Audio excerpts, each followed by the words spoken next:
The 1920s is a hard decade to capsulize. Fascinating events tumble over one another so fast, it's hard to tell the important from the trivial. Except for one item. Women got the vote in that decade, vastly improving the electorate. That was supremely important.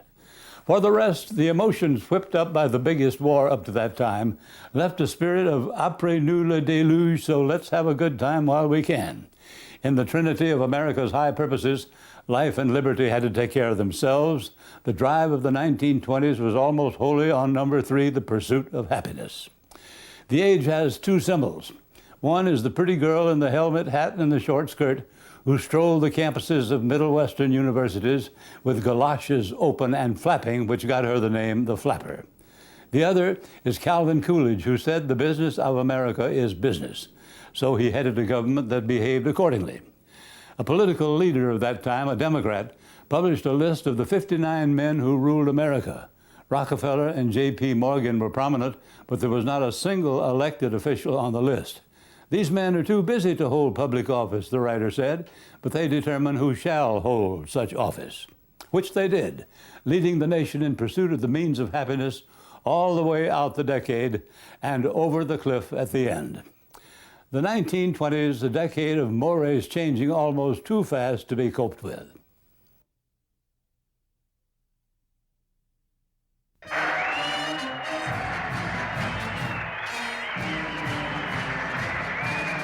The dawn of the Roaring Twenties opened a new chapter in the 20th century.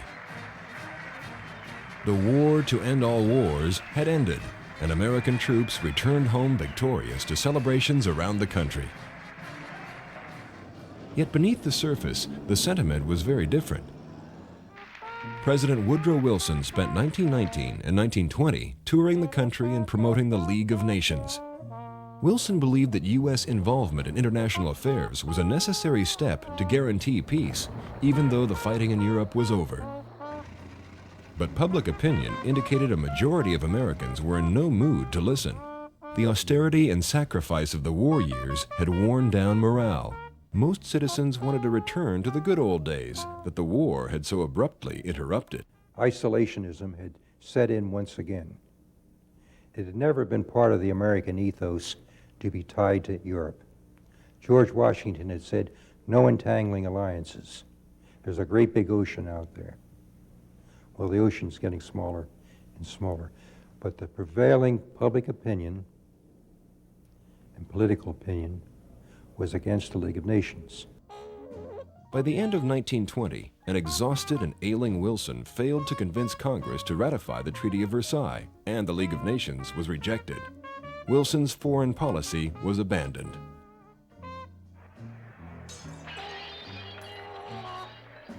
On the domestic front, Congress served up a series of laws called Prohibition.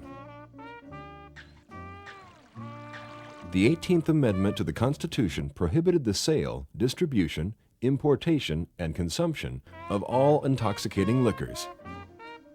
Powerful interest groups had finally persuaded Congress that banning alcohol would promote sobriety and heighten the nation's morals. But Prohibition actually prompted a rise in the consumption of alcohol. Once the domain of working-class beer drinkers and wine-sipping socialites, drinking illicit beverages now became a pastime for the traditionally sober middle class. In a few years, the sale and transportation of alcohol mushroomed into a huge business.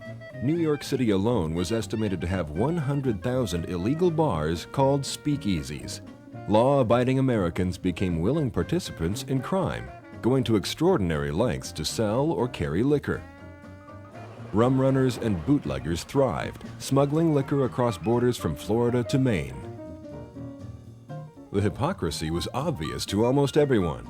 Seizing the opportunity, organized crime took a firm foothold in the liquor trade. Chicago gangster Scarface Al Capone ran 20,000 speakeasies and soon added prostitution, racketeering, and gambling, calling himself a businessman who was simply supplying a need. In world affairs, the British Empire continued to unravel, this time close to home. Ireland Ireland had been a problem for the British since the 13th century when, of course, they had first colonised it.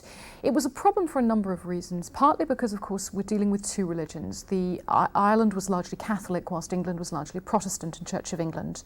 And Ireland was very poor. So Britain, in a sense, at the beginning of the 20th century, has this poor Catholic country. It's also a country that increasingly wants its independence, particularly the Catholic part of Ireland. Ireland is very divided by the 19th century between those who we will call the Unionists, who want to stay within the union of the United Kingdom, and the Republicanists, who become in 1918 Sinn Féin, and who in 1919 found the Irish Republican Army. To come to terms with that dilemma, Lloyd George decided to divide Ireland into two. He tried to accommodate the Unionists with a government of their own in as much of Ireland as they could control, which was 6 counties on the northeast of the island. On December 23, 1920, the Government of Ireland Act was signed, asserting Home Rule for the British. Home Rule gave the Nationalists their own government in Dublin, while the Unionists, mainly living in 6 northern counties, remained fully under British control and Prime Minister Lloyd George. The Government of Ireland Act was a very important event in that it established the division of Ireland. However, it didn't really solve the majority-minority problem. It simply displaced it. Southern Ireland is almost entirely Catholic. Northern Ireland, what we call Northern Ireland, which are these 6 counties of Ulster, is about 50-50 Catholic and Protestant, and the Protestants want to stay as part of Britain. And so there's this constant tension between the two, and this is what produces the nationalism of the early 20th century and the troubles of the late 20th century.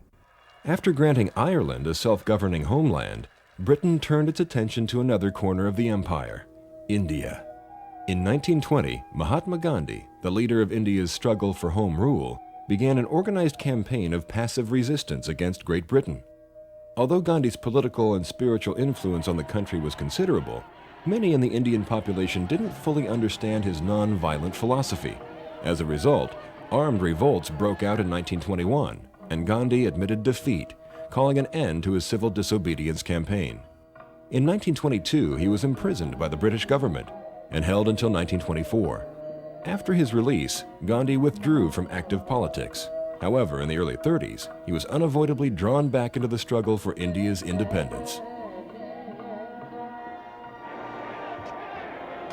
In Russia, conflict was still plaguing the political landscape. Following the Bolshevik Revolution, Vladimir Lenin was elected the head of government and initiated a move to consolidate the power of the new Soviet state. Lenin was continuing the old Russian intellectual tradition. I think that he was sincere in his expectation to achieve something for the Russian people. Lenin tried to avoid the future development of capitalism in Russia. He moved the nation toward a form of socialism proposed by a radical German philosopher, Karl Marx. I think that in Lenin there is a strange blending, strange mixture of Marx's ideas with Russian tradition of more radical views. Marx's critique of the early stage of capitalism was quite important, but Lenin applied the negative part of Marxist teaching. The Bolshevik policies led to civil war and threats of foreign intervention. In 1922, the leadership of Lenin and Leon Trotsky brought the period of unrest to an end, and the new Soviet regime emerged victorious.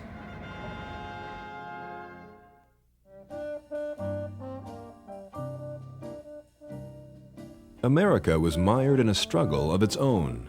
The economy was in recession, and the nation faced widespread unemployment and labor unrest. Farm prices were slipping to new lows, while the cost of living soared. Americans were ready for social and political change. When November came, that change was embodied by Republican Warren G. Harding, who many hoped could return the country to the good old days. Harding was elected by a resounding majority, trouncing Democratic contender James Cox and his running mate Franklin D. Roosevelt.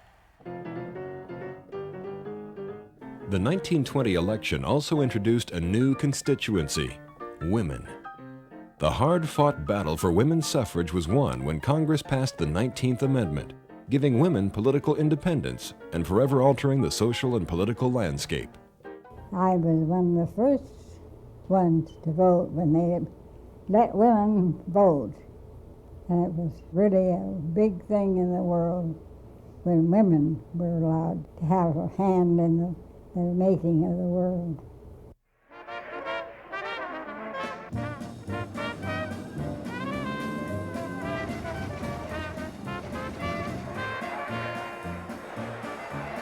Under Harding, the tempo of American life returned to normal.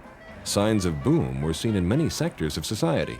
Employment levels rose as industry and manufacturing increased.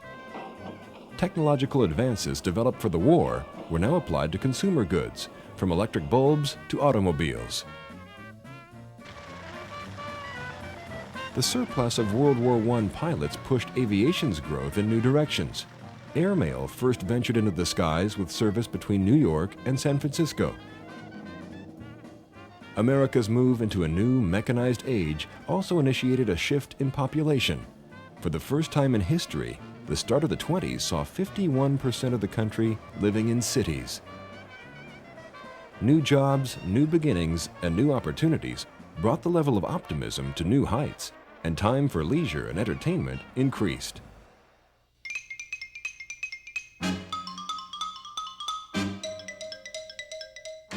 Motion pictures, one of the more popular forms of leisure entertainment, had become an American obsession. Moviegoers bought 100 million tickets each week, equaling nearly one for every U.S. citizen.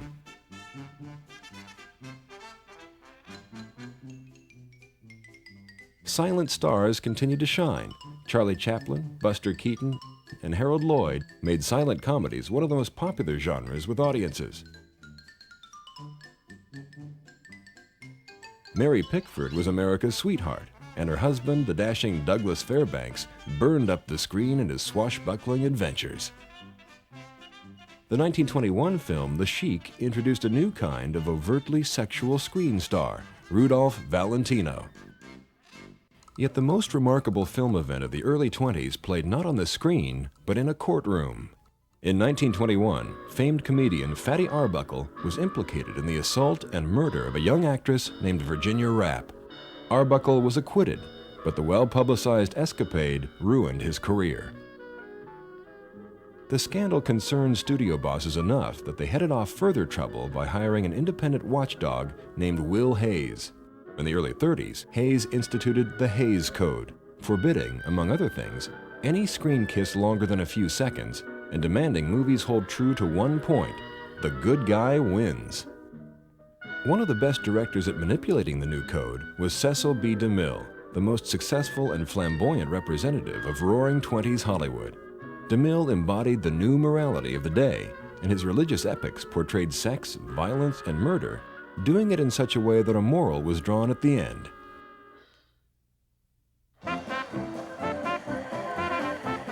The 1920s were considered golden years for sports. In the early part of the decade, Jack Dempsey continued his rise to national attention. Dempsey successfully defended his title against French boxer Georges Carpentier in 1921 in boxing's first $1 million gate. Bobby Jones dominated the links, winning 13 national championships in the early part of the decade, contributing to golf's ever-increasing popularity.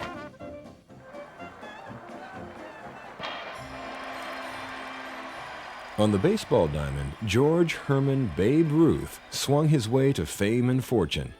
Originally entering the major leagues as an ace pitcher for the Boston Red Sox, the Bambino is most recognized as a Yankee slugger.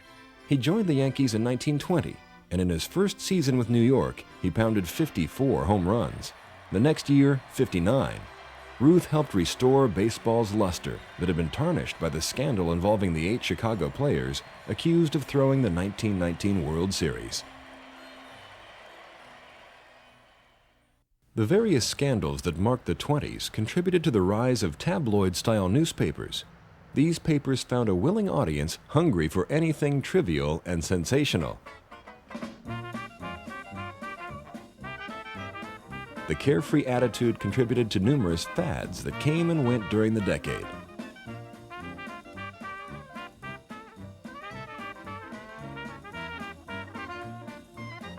Whatever the idea, if it was new, unique, or exotic, it was sure to become the latest craze. The Miss America pageant debuted in Atlantic City in 1921. Marathon dances became the most popular fad and promised quick riches to any couple with the endurance to last.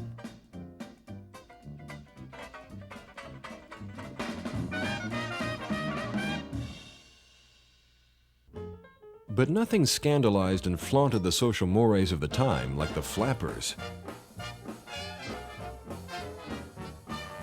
In dress, manners, and attitude, she was the representative of the nation's first mass subculture. Wild dances, frivolous fads, and bobbed hair that was boyish and carefree signaled the culmination of youthful exuberance and rebellion. The flamboyant flappers were featured in the writings of author F. Scott Fitzgerald, who chronicled their hedonistic bent in This Side of Paradise and The Great Gatsby. The flapper generation found the thrills they sought in dance halls and speakeasies. That's where most were introduced to the sounds of jazz. This uniquely American music was born in New Orleans and fanned out like a wildfire. It was energetic, syncopated, and filled with improvisational riffs.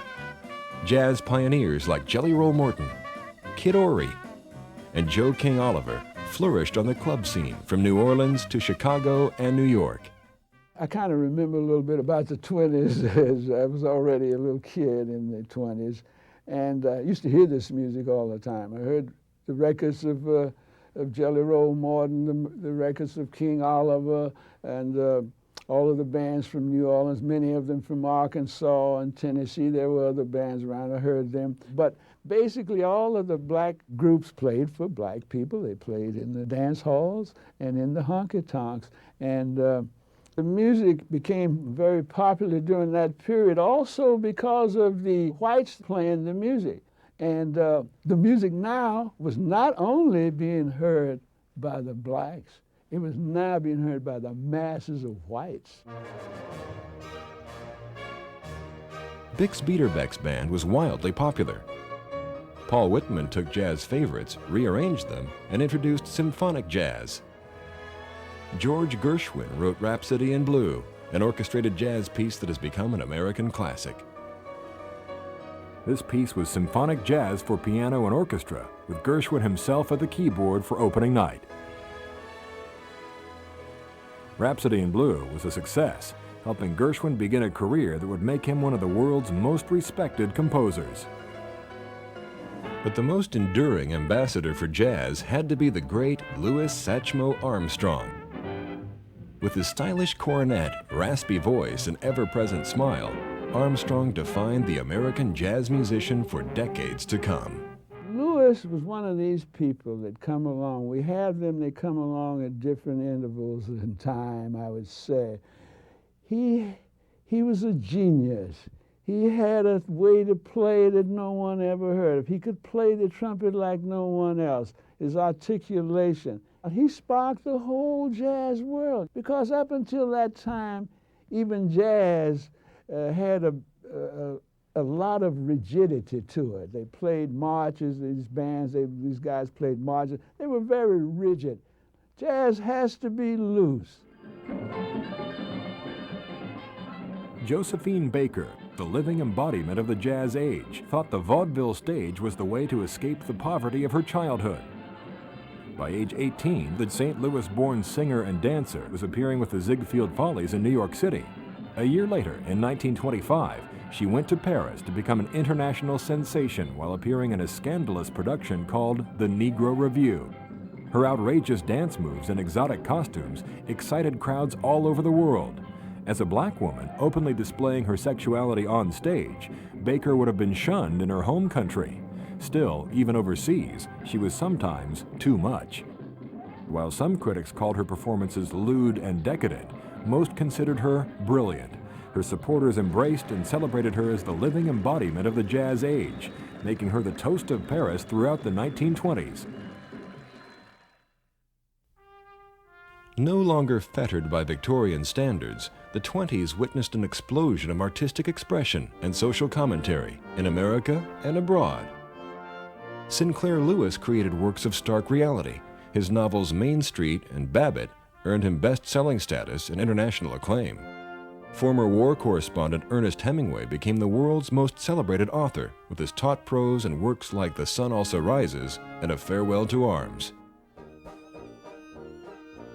Social critics and commentators were abundant, but none as popular as the folksy humorist and political satirist Will Rogers.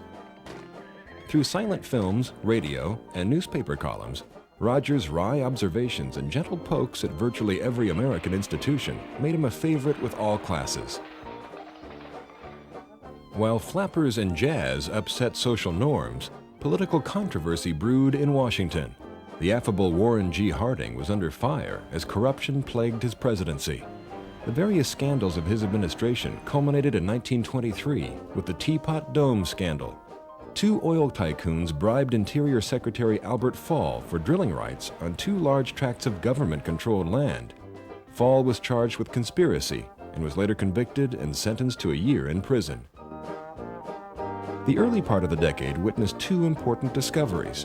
In 1921, insulin was first extracted from the pancreatic tissue of dogs and has since become a key agent in fighting diabetes.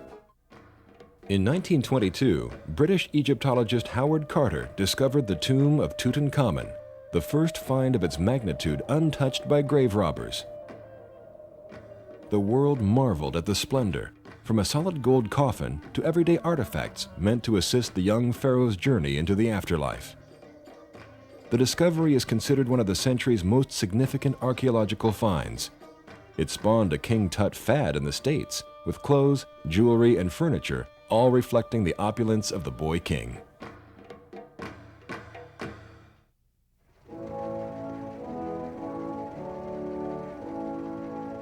On July 29, 1923, in a San Francisco hotel, President Harding, already weakened from the flu and the stress of scandal, died from a cerebral hemorrhage.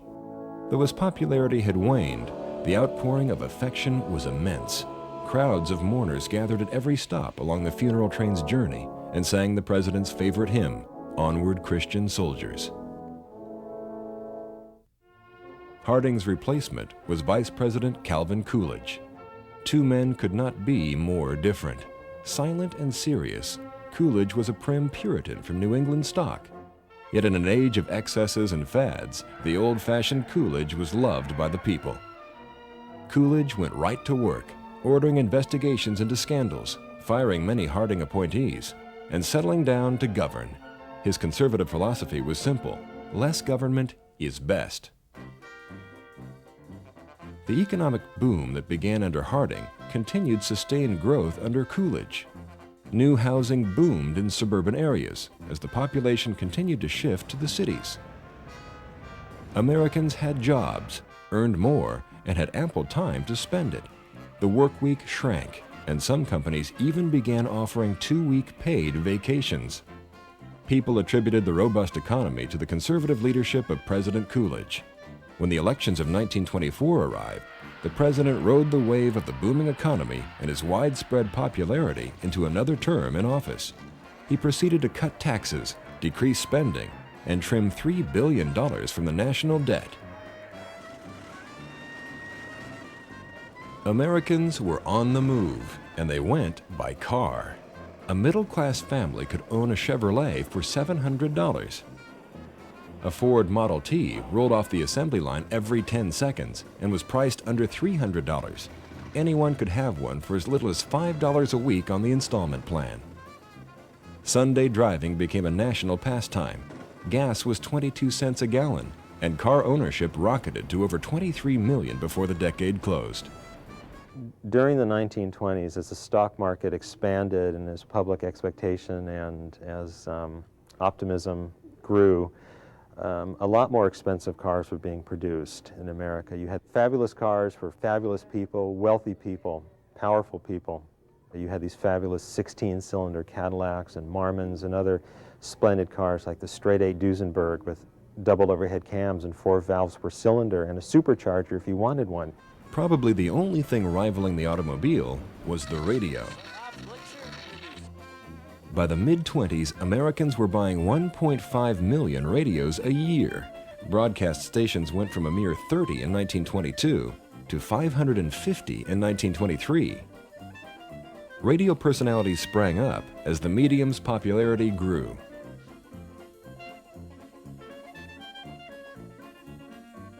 Bandleader Rudy Valley crooned to the delight of millions of fans during live broadcasts. Its commercial appeal quickly gave rise to advertisers and networks. By the close of the 20s, the Columbia Broadcasting System had 70 affiliates, and rival NBC had 75.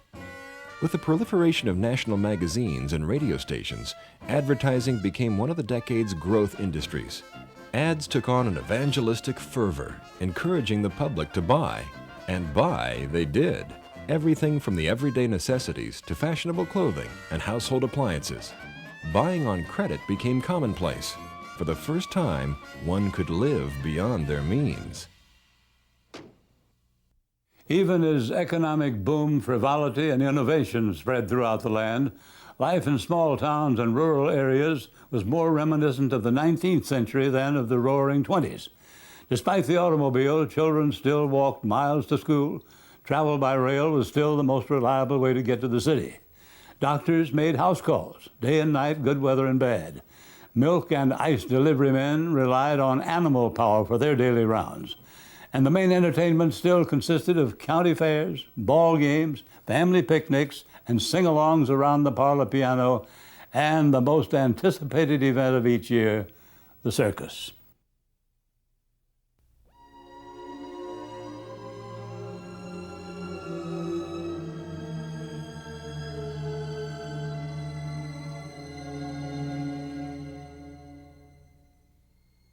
Europe was still in shambles from the war. Germany, bearing full responsibility for World War I under the Treaty of Versailles, was mired in a drastic economic depression.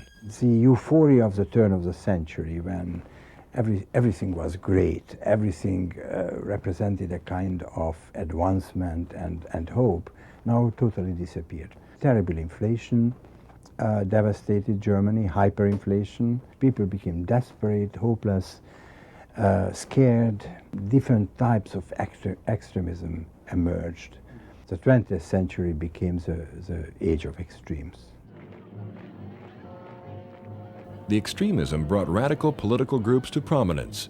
The National Socialist Party emerged along with one of its outspoken leaders, Adolf Hitler. The Nazi Party really is founded in 1920. That's when Hitler becomes active in the party. He had joined it as a spy, as an informer for the Bavarian government who had wanted to keep track of these radical right-wing parties. And he liked what he heard, and he had believed that his future lay in politics, so he seized the opportunity and took over the Nazi Party. And from 1920 to 1923, he built up the Nazi Party quite effectively. On November 8, 1923, Hitler, with the help of General Erich Ludendorff and 600 stormtroopers, marched on a beer hall in Munich. They tried to seize power. They tried to unite all of these right-wing parties and first take control of the Bavarian government, and then the Bavarian government was going to lead to the overthrow of the federal government. And so this was the Beer Hall Putsch, an armed uprising where they took the minister-president of Bavaria hostage, and they tried to overthrow the government. Following a brief skirmish with Munich police, Hitler and his colleagues fled, and the Beer Hall Putsch failed. After Hitler was taken into custody, he was tried and sentenced to 5 years in prison, where he wrote Mein Kampf, the Bible of National Socialism. The manuscript outlined doctrines, propaganda techniques, and plans for the conquest of Germany and Europe. Hitler was released a year later and slowly began to rebuild the party. Germany was not the only country undergoing change. After founding the Fascist Party in 1919, Italy's Benito Mussolini and his Black Shirt Militia spread fascist ideas throughout the countryside. When fascists marched on Rome, Mussolini was invited by the king to form a coalition government. By the middle of the decade, he had transformed Italy into a single-party, totalitarian regime. In the Soviet Union, 1924 brought the death of Vladimir Lenin, and a bitter struggle for political power ensued.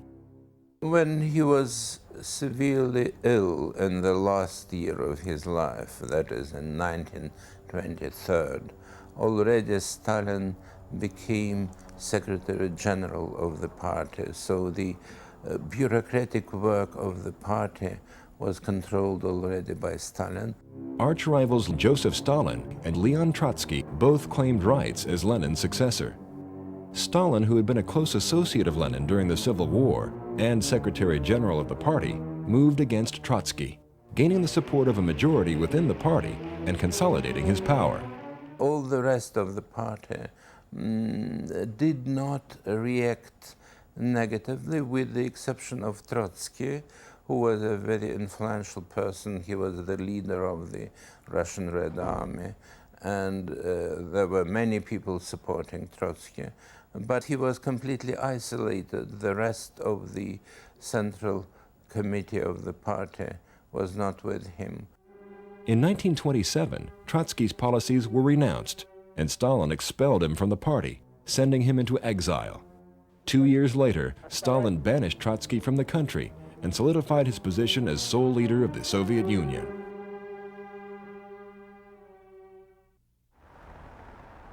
The rise of communism in Russia indirectly contributed to policy in the United States.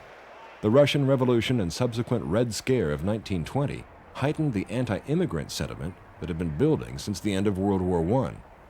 Many were worried that immigrants would take jobs from native-born Americans. Others had long suspected dissident immigrants to be the cause of labor unrest.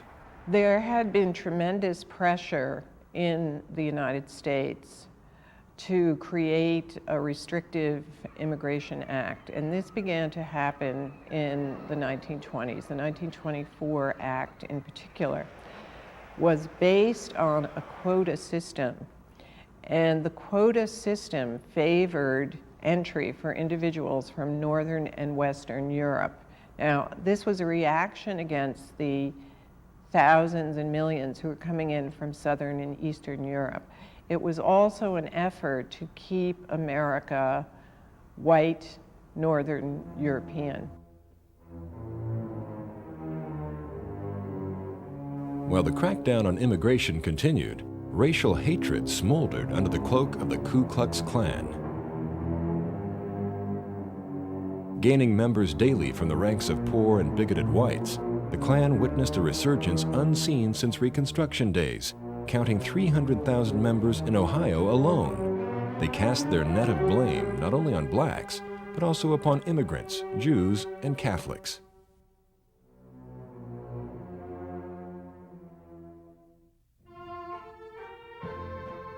In Los Angeles, the charismatic Aimee Semple McPherson was wreaking havoc on the devil and conventional thought in her 5,000-seat Angelus Temple. Yet the scandal of her dubious disappearance in 1926 and theatrical preaching made Sister Aimee a favorite target of the tabloid press. The legitimate press was more concerned with a trial in Dayton, Tennessee. In 1925, a young biology teacher named John Scopes was arrested for teaching Charles Darwin's theory of evolution in his classroom. Tennessee law only allowed for the biblical creation story. The Scopes monkey trial gained national attention and featured two prominent figures on opposing sides: William Jennings Bryant, a three-time presidential candidate, and Clarence Darrow, America's most renowned lawyer. Scopes was convicted and fined $100. But this ruling was later overturned. In 1925, another courtroom drama played out in the military. General Billy Mitchell was court-martialed and suspended from service for 5 years. Mitchell accused the War Department of criminal negligence in matters of national defense. He, in a very intemperate statement to the press, accused the General Staff and up to the President of the United States of basically criminal neglect in not ensuring that we had an adequate air service armed with modern weapons. A proponent of air power from the days of World War I, Mitchell believed air power would become the decisive weapon in future wars and proposed a single Department of Defense with branches for each armed service. What we need in this country is a single Department of National Defense with separate departments for an Air Force, a Navy, and an Army. By 1922, 1923, he is very much into the idea of an independent Air Force and strategic bombing. And that's the great vision that he presents for future aviators, and that future aviators will try to follow down to our day, the use of strategic aviation to overwhelm the enemy. He was not popular with his superiors, and he ended up court-martialed. He was convicted and reduced in rank and fined, but he then retired from the Army and died in the 1930s before he could see the great bomber fleets of World War II. In May of 1926, Navy Commander Richard E. Byrd and Naval Officer Floyd Bennett amazed the world as they became the first men to reach the North Pole by air. The journey was meticulously planned, and the ground crew worked painstaking hours to prepare for the flight. On May 9th, Byrd and Bennett took off from the Spitsbergen Islands north of Norway and arrived over the pole a little more than 7 hours later. Despite some trouble with one engine, the duo made the journey safely. But Byrd's adventures didn't stop there. More than 3 years later, Byrd, now an admiral, accomplished a similar feat on the opposite end of the globe. In an effort to study the 5 million square miles of unexplored Antarctica, Byrd and his crew set up camp. Dubbing their outpost Little America, Byrd and his fellow explorers did scientific studies, and on November 29, 1929, during a hazardous, wind-shaken flight, Byrd and his 3 companions became the first to fly over the South Pole. Among other discoveries, they found 2 previously uncharted Antarctic mountain ranges. On the ground, Byrd's crew cheered as the Admiral landed safely, and as they had before, Americans everywhere celebrated the greatest of American explorers.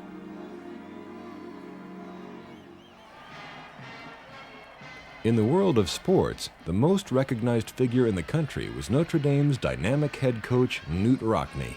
He revolutionized the sport, thrusting football and the Fighting Irish into the national spotlight. From 1918 to 1931, Rockne's teams won 105 games and lost only 12. The most celebrated college player of the era was Illinois running back Red Grange. The Galloping Ghost's Saturday afternoon exploits made for amazing headlines. The Harlem Globetrotters traversed the country. Formed in 1926 by Abe Saperstein, the all-black touring squad dazzled the crowds with their antics and superb skills, giving the little-known game of basketball a much-needed lift.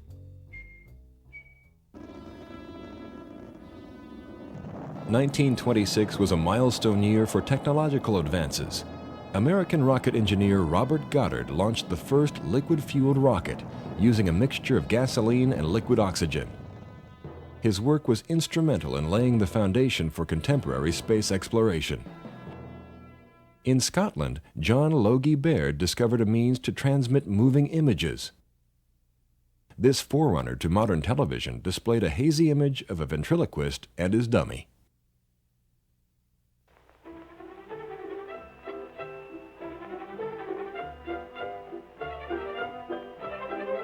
At the movies, silent comedies continued to entertain audiences, while European films influenced an alternative direction in cinematic style. The early part of the decade had produced 2 classics in German expressionism, F.W. Murnau's Nosferatu, one of the most ominous and expressive horror films ever made, and Fritz Lang's Destiny. In 1926, Lang followed with another expressionist classic, Metropolis, a stylish and terrifying glimpse of the 21st century. Director Ernst Lubitsch established himself as a major talent with his own distinct style that became known as the Lubitsch touch. Russian director Sergei Eisenstein, one of the pioneering geniuses of modern cinema, emerged. His theoretical writings on film form and his handful of films rank among the greatest aesthetic achievements in film history. Sergei Eisenstein was maybe the first who had all possibilities to know to make what he wanted to do. the budget, the support of government, but he was, of course, artist, and he had a lot of ideas, new ideas for the cinema. The influence of Eisenstein's theories and of German Expressionism was accelerated as filmmakers, technicians, and actors migrated to the United States. New talent developed. Clara Bow was introduced to moviegoers in 1925. 2 years later, with her movie It, she became known as the It Girl and quickly became one of the silver screen's first sex symbols.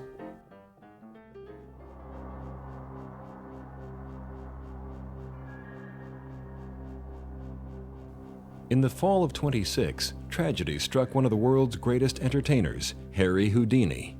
After enduring thousands of death-defying acts, the master illusionist died from a ruptured appendix after encouraging a fan to punch him in the stomach to demonstrate his strength. By 1927, the nation's infrastructure was growing. The boom in cars contributed to new roads and a highway system, offering new options in transportation. American Telephone and Telegraph connected the world by laying the first transatlantic telephone cable. Gutzon Borglum began his monumental sculpture on Mount Rushmore, immortalizing Presidents Washington, Jefferson, Teddy Roosevelt, and Lincoln. However, the most captivating story of 1927 belonged to a young aviator named Charles Lindbergh. Like all flyers of the 20s, he pushed the limits of technology to go higher, faster, and farther. On May 27th, he achieved a place in history by being the first man to fly non-stop across the Atlantic. Starting in New York, his single-engine Spirit of St. Louis touched down in Paris 33 hours and 29 minutes later.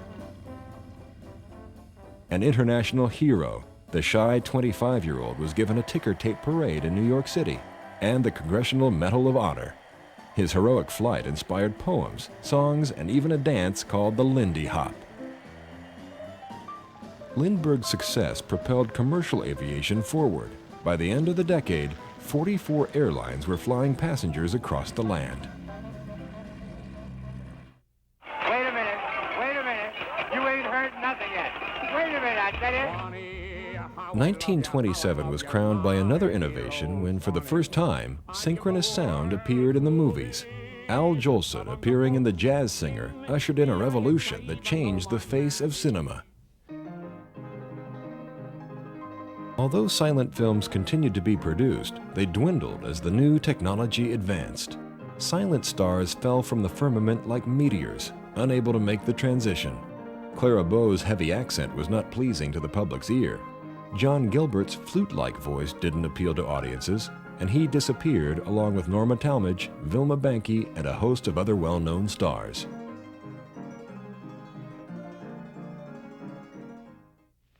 But it had been so enchanting to be a woman. For others, the transition was not so difficult. Greta Garbo flourished, as did Laurel and Hardy. Teamed together in 1927 by Hal Roach, the two had produced numerous silent shorts. With the introduction of sound, their training in theater made for an easy transition into talkies. They went on to become one of the most important comic teams in film history.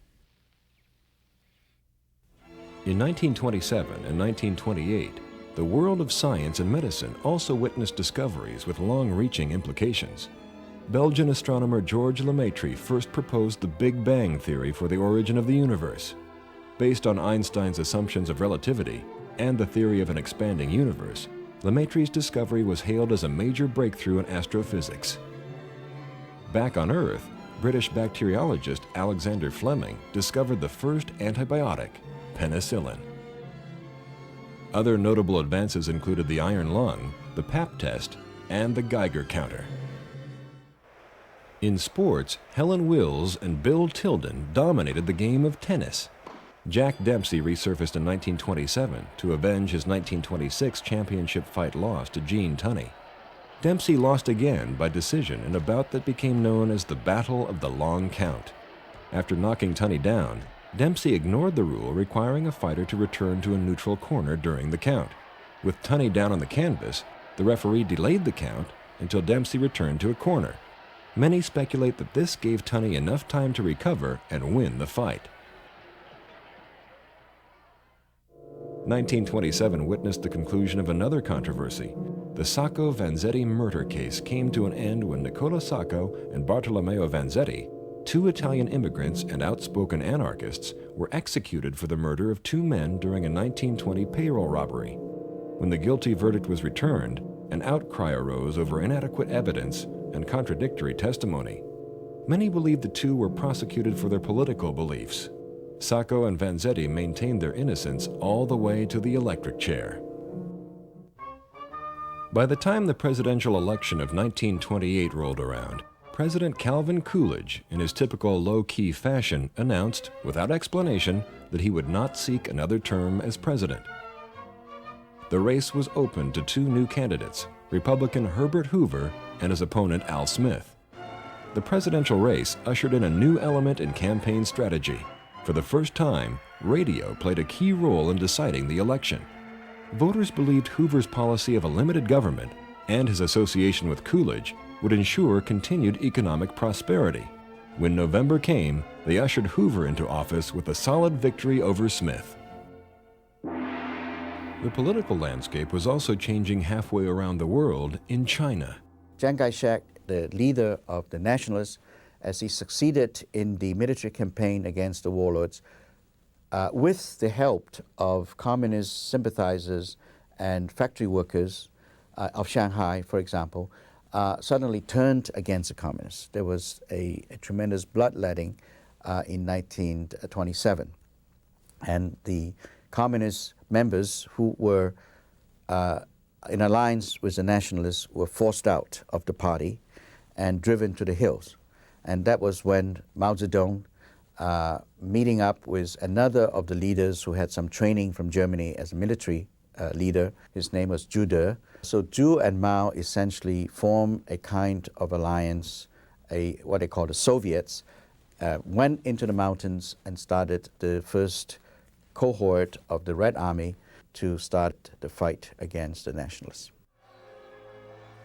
In 1928, one of the biggest icons in entertainment history made his screen debut when Mickey Mouse starred in the cartoon classic Steamboat Willie. The famous character sprang from the mind and pen of talented animator Walt Disney. Hey, you! Although the mouse was originally called Mortimer, Walt's wife suggested Mickey, and the name stuck.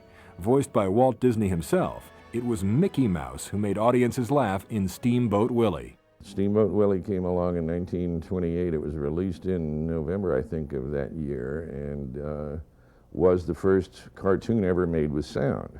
It was very complicated. Nobody had ever done that before or knew how to do it, and they sort of did it all by Braille, you know. Well, I guess this is what you do next.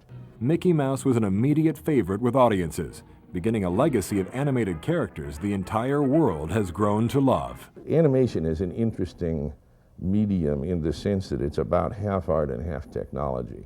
And Walt had that very, very good sensitivity towards both sides of that equation. He wanted the technology to make the art better.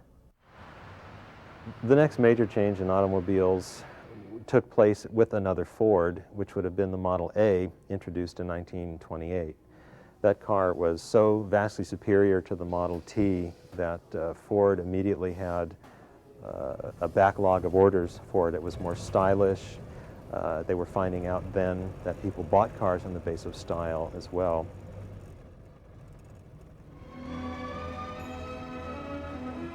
In May, an American institution was introduced. Hollywood paraded its best and brightest for the first ceremony of the Academy Awards. Sparked by the publicity savvy of Louis B. Mayer as a means for giving movies more dignity, the banquet was a low-key affair. Janet Gaynor took the honor of Best Actress. Best Actor award was given to Emil Jannings. The Best Picture that first year went to Paramount's World War I film, Wings. By the last year of the decade, the country was tiring of prohibition. Gangsters, once thought to be the champions of the people by providing a never-ending flow of liquor, were seen as brutal thugs. On February 14th, Al Capone ordered the death of his rival Bugs Moran and his gang. Headlines called it the St. Valentine's Day Massacre.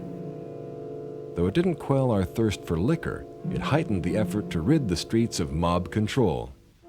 Reeling from corruption and graft in their police force, Chicago turned to a federal agent for help. Elliot Ness and his band of incorruptible agents were known as the Untouchables. The Untouchables spearheaded a multi-pronged assault on Capone, an assault that broke new ground in the nation's gang-busting efforts. In 1929, the world watched as the latest marvel of airborne technology took to the skies. The German Graf Zeppelin set a new record for around-the-world air travel by circling the globe in 21 days, 7 hours, and 26 minutes. The impressive craft carried 16 passengers and a crew of 37 and made only 3 stops during her journey. When the Graf Zeppelin landed, amazed citizens everywhere celebrated. America and the world rode the optimistic crest of the Roaring Twenties out of 1928 and into 1929.